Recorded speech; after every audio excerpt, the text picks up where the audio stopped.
بسم الله الرحمن الرحیم. جنبش مصاف تقدیم می‌کند. یه روز برنامه‌ام تموم شد، یه جای دانشجو اومد گفتش که من میخوام برم با شما بیام تو راه صحبت کنم. گفتم بفرمایید. خیلی سفیش بود، بعد هواش هم داشتن. معمولا به عمل رد می‌کردن، یکی رو سواش کردن، نمیدونم تخم دو زرده میذاش واسهشون چجوری بود. خیلی هم ژیگول بود یارو. اومد نشست و من کلا ببینید دانشجوام از همه جور تیپ و همه جور گرایش سیاسی هستن. سوا نمی‌کنم باری کلا بیام سانت بزنم موهاشو نمیدونم فلان این کار واسه امام زمانه که عشقشو باشه بیاد. بعد اما این خیلی تیپش یه جوری بود خداییش دیگه مجبور شدم. اومد نشست و گفت استاد من با شما کار دارم. گفتم بله. گفت برو به این خلوچلا بگو. گفتم با کی عزیزم؟ گفت با این دانشجو. گفتم مؤدب باش برو. گفتم ما امانت داری بکنیم این حرفشو. گفت برو به این خلوچلا بگو من 1000 تا دوست دختر داشتم. همینجوری. گفت من میدونی کیم؟ گفتم کی؟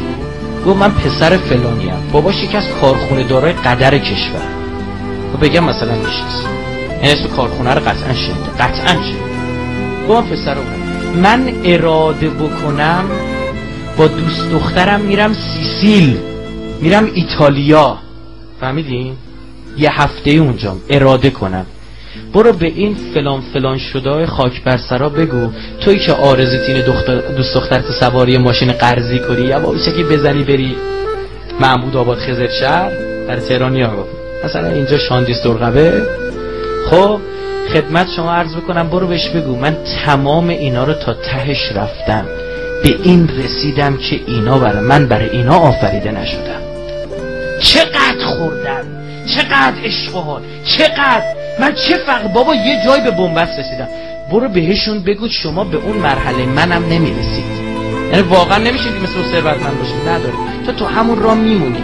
میگفت من اگه مواد مخدر مصرف میکردم من کوکائینی میکشیدم که گرمش انقدر تومن بود، نه شما که میری کراک میکشی 500 تومن 1000 تومن میدی هم چیزی یه مش آتش خال بدی. همه اینا رو من گفتم برو بگو مدیونی، بهش بگو من به این رسیدم که باید برم سراغ امام زمانم. برای همین غرب از من و شما زودتر به امام زمان رسیده. ببینید غربی‌ها فیلم آخر زمانه میسازن، ما نمیسازیم. چرا داره فیلم میسازه؟ چون نیازش به وجود اومده. اونا به بنبست رسیدن، همه جور عشق و حالا امتحان کردن، فهمیده برای این آفریده نشده، داره بالا مالاها رو نگاه میکنه میگه یکی بیاد منو نجات بده.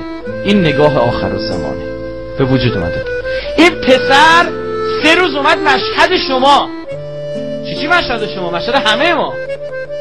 اومد شهر شما 3 روز به باباش گفت من دارم میرم دبی که باباش اجازه بده.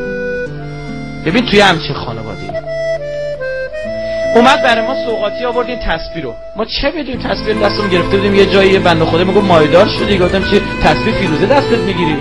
گفتم من اصلا نمی فیروزه است واقعا. دقت کنید راست میگه فیروزه است. اصلا دقت نکرده بودم چی بنده خدا ما. فهمیدین مایدارا تسبیحاشون هم فرق میکنه. 100,000 تا 200,000 تا نمیسرفه سبحان الله بگیر. عزیزم بعضیا تو این مسیر نمیفهمن خراب میشن، له میشن، بعضیا میفهمن.